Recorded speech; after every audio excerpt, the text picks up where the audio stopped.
বলছি দিদি, আপনি তো অনেকদিন পরে এলেন, কেমন লাগছে স্কুলে এসে আপনার? আমার খুব ভালোই লাগছে। আমি 2017-তে এখানে জয়েন করেছি। 36 ইয়ার্স আমি এখানে চাকরি করেছি। আর অনেকদিন পরে আমি এসেছি, এর আগে আমি কোনোদিন আসিনি। হ্যাঁ, এই প্রথম এলাম, খুবই ভালো লাগছে। ছাত্রছাত্রীকে দেখতে পাচ্ছেন? হ্যাঁ দিদি, আরেকটা ছোট্ট কথা ছিল, আপনি যে সময় স্কুলে ছিলেন লতিকা মুখার্জির কথা কিছু মনে পড়ে? কার কথা?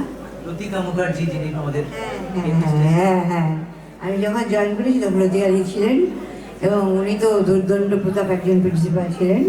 হ্যাঁ, খুবই ভালো লাগতো ওনার সহচর্য। আর রিটায়ারমেন্টের সময় আমরা সবাই ছিলাম ওনার সাথে, খুবই ভালো লেগেছে। কিন্তু সবাই কেঁদেছিল খুব, সবাই চোখের জোর করেছিল।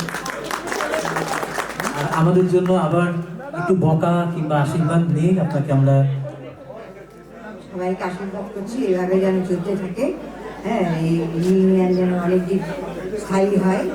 হ্যাঁ, তার জন্য আমি আশীর্বাদ করছি সবাইকে। আবার কবে? 79 অনুগ্রহ করে একটু নিয়ে আসবেন মাধুরীর জন্য। আমরা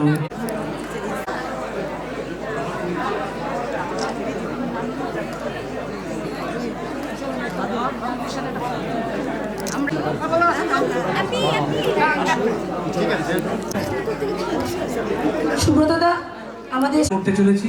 মৃণাল কান্তি ঘোষ আমাদের দিদিমণিকে বরণ করে নিচ্ছেন। এত বয়সেও উনি আমাদের এখানে এসেছেন, এর জন্য আমরা ভীষণভাবে গর্বিত। উৎসব কমিটির পক্ষ থেকে একটি ক্যালেন্ডার তুলে দেওয়া হচ্ছে আমাদের।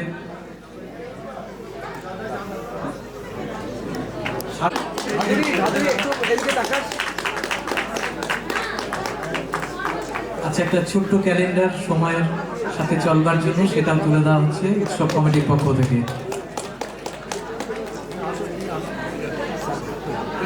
ধন্যবাদ সবাইকে।